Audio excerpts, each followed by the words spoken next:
Welcome everybody to tonight's session. Tonight we got PJ Colello and Dougie Donovan going to do a session on dead ball officiating and some more tips as far as late in the game and in overtime. So Charlie, can you just advance that slide for me once? All right. Just want to let everybody know in Texas and in the state of Washington where they've had severe issues with either weight of snow on roofs, etc. But the major power outages in Texas, we just want to make sure everybody knows our thoughts are with you guys. I have received several emails and text stating, hey, I got no power, but I cherish my cell phone battery, and I just like to be able to have the recording extended longer than normal this week. And by all means, we'll be doing that. We want everybody to attend the training, but we know what you guys are going through, and hopefully your houses and your families are safe. So, a couple other reminders. The test is posted until Friday, 11:59 Pacific time. Good news is we got about 800 people that took it as of yesterday. I'm sure more have taken it today. Those are active officials. So, our total member count is all users, but those are active officials. So we're getting very close to 100% at this point. The quizzes, we're going to start them quizzes next week. We'll probably do the quizzes based on the face-off presentation from last week. Just a couple reminders. We can't ever remind people enough about face-offs and how to conduct them appropriately. So without further ado, as we have been kind of trying to stay on schedule, we're going to go ahead and start the presentation. Dougie and PJ did record it. If you do have questions, you can drop them in the question box. Other than that, I'm going to drop my video and enjoy the show along with you guys. Good evening, everybody, and welcome to a snowy Thursday evening, February the 18th. PJ Colello here, Doug Donovan, my partner in crime there, and we are better off dead. Let's talk about dead ball officiating. So very quickly, let's get through the basics. When we get together to dead ball officiate, first things first, we don't have three guys all staring at each other. I want you to picture, for those of us who have kids, you're like parenting in a playground. You can talk to your partners, talk to your friends, but you can never take your eyes off the monkey bars. We got to keep our eyes on our areas of responsibility to make sure that nothing goes sideways. We need to create distance. Are we alone? Really alone? Can they hear what we're saying? What about the person bringing out water, a trainer, a timer, somebody walking across the field with a camera for those games that are televised? Make sure that your conversation is at the correct volume, and make sure that you've got the space with which to have a private conversation. Keep your game face on, okay? We get ourselves into enough trouble without meaning to as officials. Let's make sure that someone on the sideline or up in the stands or with a TV camera doesn't misinterpret a smile, a chuckle, a guffaw, any of that stuff. We don't want to be in that space. Not every dead ball is meeting time. Usually the R has a little bit of a routine about making eye contact, when we're going to get together, when we don't need to get together. Business first. Most importantly, we are there this is a unique value opportunity for us to get together. Most of the game, we are very far apart. We don't have an opportunity to talk, to share, to compare notes. Don't waste it. And our crew chiefs need to lead by example. We need to set a good example and understand that we are there for 100% of the game.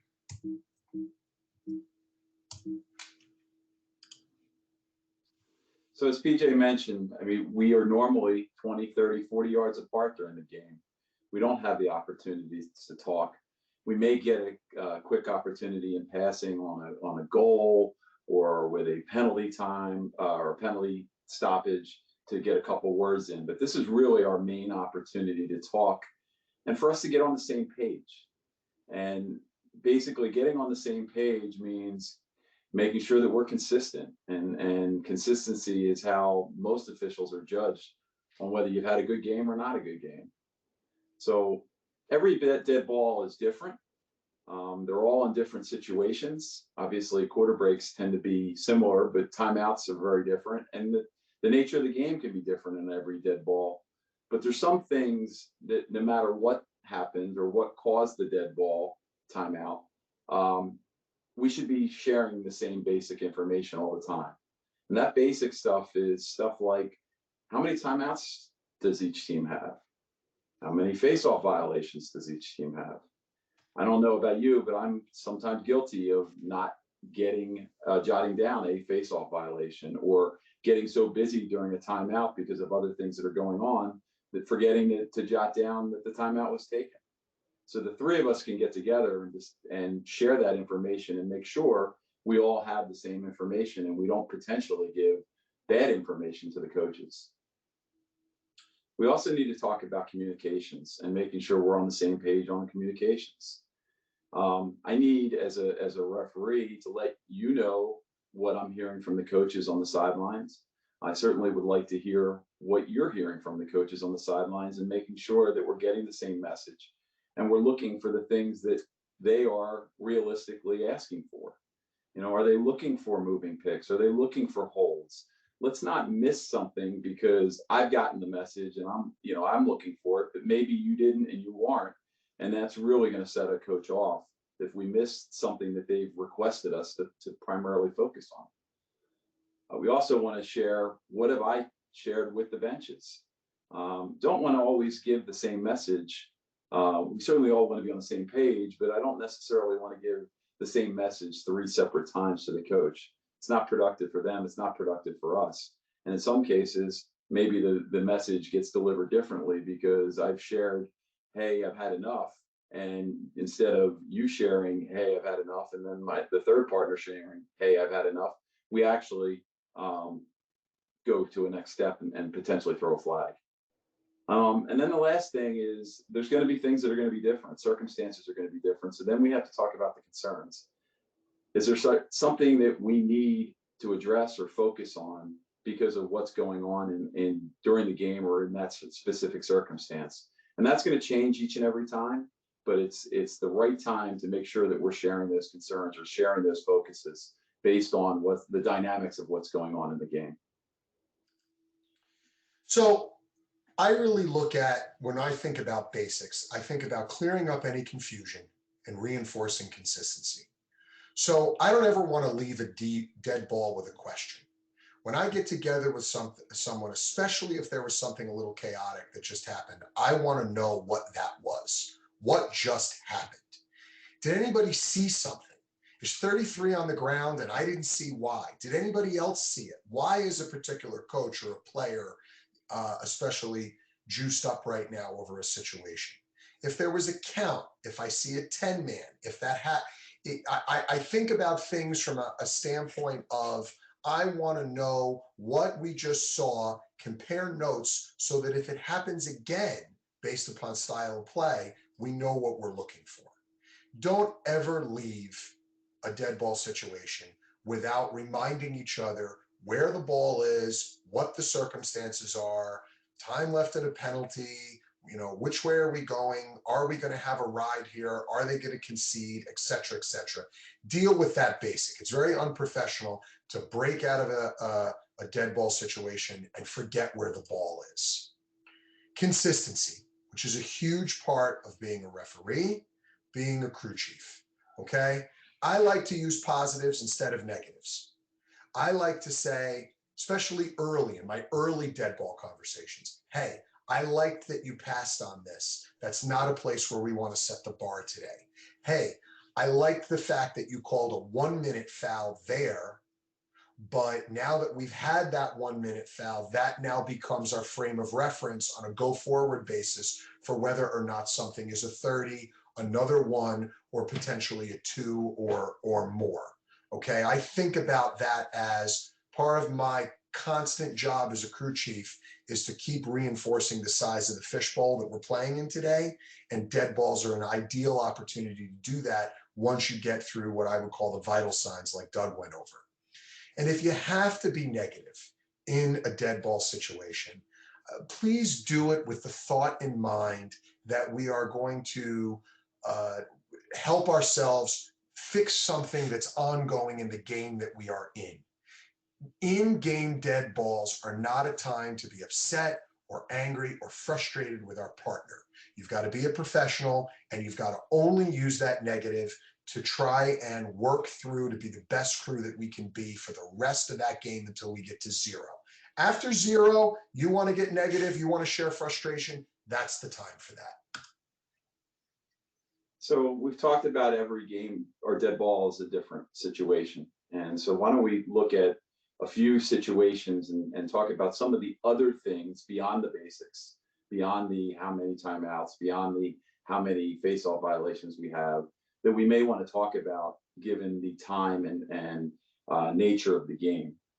So if you get that first dead ball, it's the timeout in the first quarter, or certainly end of first quarter, it's our first opportunity to get together and talk. There's some things that we definitely want to cover. One of the primary things is, how's the game clock and shot clock operations going? Is it something that we're seeing problems? Is it something we need to be concerned about? Are they late getting them started? Are they late getting them reset? Do we need to maybe go over to the table and have a conversation and try and get that corrected? Do we really need to focus on this with a little bit more attention than we might normally during the course of the regular game? Obviously, at the end of the game, when time becomes very precious, we are going to be very cognizant and very focused on the game clock. But maybe if we know that we're having problems, we're going to be a little more focused on that issue during the regular part of the game as well. Nothing gets a coaching staff more upset than when there's game clock issues and the referees aren't aware of them. Let's talk about what we've called and what we've passed on. Are we being consistent? Maybe we talk about, I talk about, hey, I passed on this for this reason. Or, hey, that's kind of where the bar is going to be set. I didn't quite clear it, but you know what? If I see that same player or that same type of hit the next time, and we're seeing it over and over again, maybe we are going to make that call because we can't afford for this game to get out of hand. And speaking of getting out of hand, what's the nature of the game? Is it being physical? Is it being chippy? Are there specific players that we need to watch? Is 20 blue and 15 red getting into it in front of the crease? And you know what? They've been warned, and the next time we're going to take both of them off the field to send a message that we're not going to deal with this all game. Let's talk about those things and make sure we're on the same page and that we're not giving 3 separate warnings and letting the game spiral a little bit. We also want to talk about any specific situations. PJ mentioned 10-man. Certainly, if one of the teams is deciding to shut off an attackman, if we've got a lot of heavy crease play, or maybe the offense has got a very wide attack, we may need to change our positioning, and it might just need to be a conversation. Not only are we changing our positioning, but how we're looking at things and what we're looking at may change because of this. So it's an important thing that we all are aware. Hey, White went to a 10-man, and if we don't share that, the only person who may know that it was a 10-man is the new lead. And quite frankly, we are going to have to make some adjustments for what the C and what the trail are doing when we have a 10-man. So we need for all the officials to be aware of those situations. In a late second quarter, we know that teams can't take timeouts with them in the second half. So we have a late second quarter timeout, dead ball. We probably are going to talk about, hey, we need to get our antennas up and we need to be looking for timeouts. And hey, what are our responsibilities if we have a transition situation and there may be a team that wants a timeout? We'll get a little bit more into that in a future slide. Now we get to halftime. First and foremost, everybody needs a few minutes. Take the time.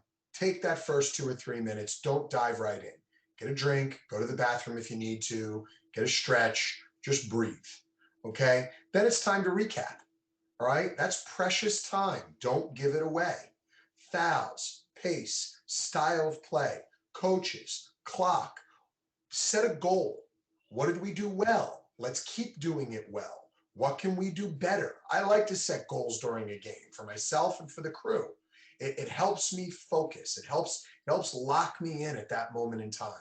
And that is a great time to check with the table because you actually have the luxury of time. Unlike most times, other times during the game, when you've got a problem with the clock, you're pressed for time. There's a pressure to get the game flowing again. Halftime is a unique opportunity to get into it. Can you not see? Is there a wire loose? Is your headset broken? You know, you can humanize it, calm it down, and take the time that you need to get it right. And then once you get a minute or two out, watch. Hey, one of the biggest things that Doug and I learned from a mentor of ours, Eddie Schreiber, was where are these teams going into their locker rooms and where are these teams coming out of their locker rooms? So let's be locked in from the moment they come out of their locker rooms, and let's make sure that we don't have any shenanigans at halftime. So we need to be there for that, and it helps get us locked back in because normally that first 2 to 3 minutes of the second half can be some of the most chaotic, juiced time of an entire game. So let's talk about a late game scenario, dead ball situation. There's nothing like refereeing 59 minutes of perfect lacrosse only to screw it up in the last minute. No one remembers the first 59. They only remember the last minute. So let's look at this potential situation. We're in the last 30 seconds. Team A is up by a goal. Team B has gotten the ball into the box area, called timeout, and now we've got a dead ball timeout situation. What do we need to do? Well, first, we certainly need to make sure that both teams know where the ball is going to start, as both coaching staffs are going to be setting up their plays accordingly. We also want to let both coaches know how many timeouts they have left, because obviously that could impact what happens next as well. Then we want to determine among the three of us who's going to start the ball. Often the ball is starting somewhere in between officials. Let's pick out which one is going to start blow the whistle to bring the ball into play. We want to make sure that the ball carrier is got 5 yards, and if we need to step that off, we will. We also want to make sure that the goalie and the defense know when and where we're going to put it into play. We don't want to surprise them. It's the last 30 seconds. We don't want a cheap goal because somebody wasn't ready. Next, let's talk about, okay, now we're going to figure out what do we need to do once play gets started.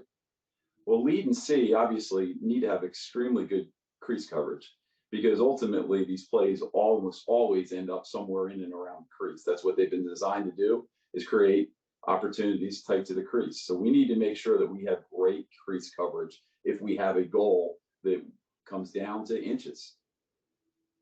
The trail, on the other hand, it has 2 officials that are in perfect position and quite frankly isn't going to be able to help with stuff on the crease.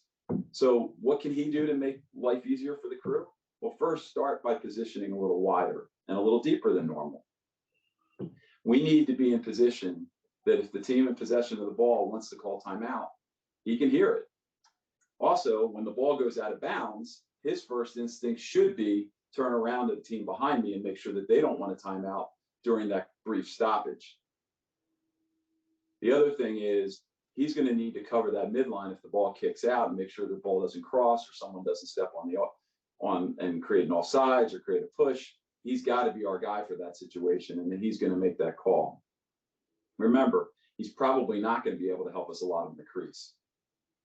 Now, depending on where the clock is on the field, fortunately, you hope that you have 2 clocks, 1 at each end, but often that's not the case.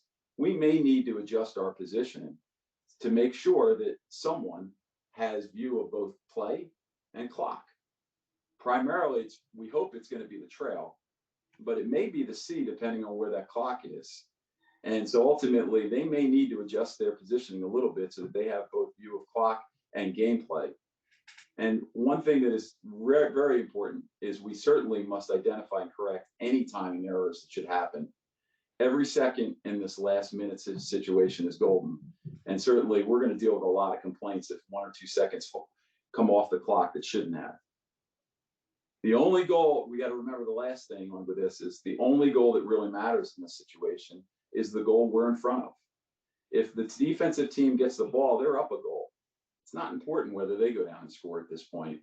It is critical that we get any situations around this goal correct. And if it means that we give up a little at the other end, then so be it. We want to make sure we have the best possible coverage for the goal that matters. Guys, I want to just piggyback before I get into coaches and mistake on what Doug said. Some schools have very strange timer locations. If you're in the last 15, 30 seconds of a game and you need to send two guys far side and invert and one guy near side, do what you need to do so that someone has a view of the clock. Nobody wants to be that guy. It's use good common sense and get that clock in the field of vision. Coaches and mistakes. You know, the number one rule regarding coaches and dead balls is you need to get through your routine first, then discuss what's going on with the coach.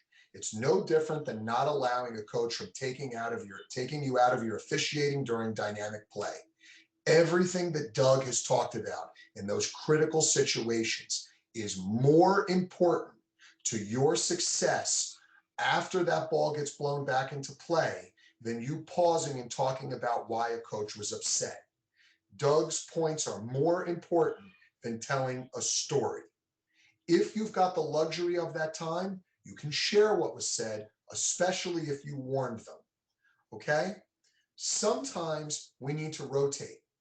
And it's not about ego. It's about doing what's best for the game. I have plenty of times where I say to someone, what did you have over there? Oh, this guy kind of stumbled. He was falling. He hit this guy sideways. Then the other guy hit it with his stick. By the time I get to the second sentence of that explanation, my attitude is, you know what? I can't explain what you just said. You just saw it. Nobody else saw it as well as you did. Let's switch coming out of this timeout or quarter break, and you can go and tell them what just happened because you've got firsthand knowledge. Okay. And if I've been in front of somebody for a especially long period of time, you know what? For the good of the game, hey, Doug, you know what? I'm going to rotate far side. Can you go over there for a little while? Doug understands what's going on there. Okay. It's good game management. Remember, our goal is to diffuse. We're not lawyers. We're not in this to be right. We're in this for the good of the game. Mistakes. Can it be fixed? Sometimes it's too late. Have we owned it? If we haven't owned it and fessed up to it or explained it, how can we rotate to solve it and explain it? Or how, as a crew chief, get the full story so that I can go and take the bullet and get through it, diffuse it, and get us to a point where we can move on? And how can we be better the rest of the game? How can we move on? But everything I just talked about is a luxury that is second to Doug's points, which are first. So we're talking about working overtime. We just had 60 minutes, and unfortunately, these two teams can't determine a winner in these 60 minutes. And now we're going to get a little free lacrosse. Great. We're all excited. We're all nervous. Teams, coaches, officials. So let's get together and just calm down and let's make sure that we're all on the same page. First and foremost, it's just like working the last 4 minutes of the fourth quarter, whether it's the overtime. And quite frankly, just like in the last 4 minutes or so, we need to call the game the way we've called the game. We don't need to change anything. That said, we obviously don't want to make a big penalty call on something that might be light or minor. So let's talk about that and let's make sure that we're all on the same page with that. The major difference that we're going to be looking at is we're going to expect a timeout with possession of the ball off the faceoff. The majority of coaches are going to take that possession timeout. What do we need to do to make sure we cover that? Well, lead obviously has to be primarily responsible for the goal. However, the lead can certainly help us out by giving a signal when the ball carrier crosses the restraining line, and now that team is entitled to a timeout if they want one. A signal will definitely help trail to understand, hey, I can grant this timeout, especially if he is trailing with the bench behind. PJ, maybe you can jump to the next slide for a second here. So in this situation, let's assume that the blue team, and you can see the bench colored blue, is attacking the blue crease to the right. If you're the trail official, you want to hang back by that head coach, back by that cone, and you're going to wait for 5, 6, 7 seconds after the ball enters the restraining line to give him every opportunity to make that timeout call before you leave. Sorry, Doug. You can't wait there forever. And if he's after 5 or 6 seconds, he's still not going to call a timeout, then yes, you got to gradually come down and assume your position. Now let's change it a little bit. Let's assume that the white team is going to be attacking that blue goal. And now the bench in front is the bench where the coach is going to be looking to make that timeout. Now the trail official needs to bust his butt to get down there and be in a position so that the head coach can grant that timeout. The lead's got to worry about the goal, so he can't hang out by the bench to get it. He'll be listening for it, but trail has really got to be the primary official to get down there and get that. Well, what does that mean? Well, it means that the offsides, which I think we all can agree about 80% of the offsides calls come from the trail these days. Well, he's got other things that he's worried about, and it means that the C has to be much more focused on the offsides calls. Matter of fact, you got to expect that you're going to have 100% of the offsides calls. So that's something that we need to talk about when we have these transitional timeout possibilities. If you go back to the previous slide, PJ. Sure. Now let's assume that we've gotten past that situation. We've gotten the timeout called. We're now back into settled play. We're back to kind of the same scenario that we had when I talked about earlier in the last 30 seconds. The difference is now we have two teams that are tied, and the goal at both ends of the field are just as live. So what does that mean? Well, it means certainly lead has to have goal increase coverage, and he's got to get himself in the best possible position to cover.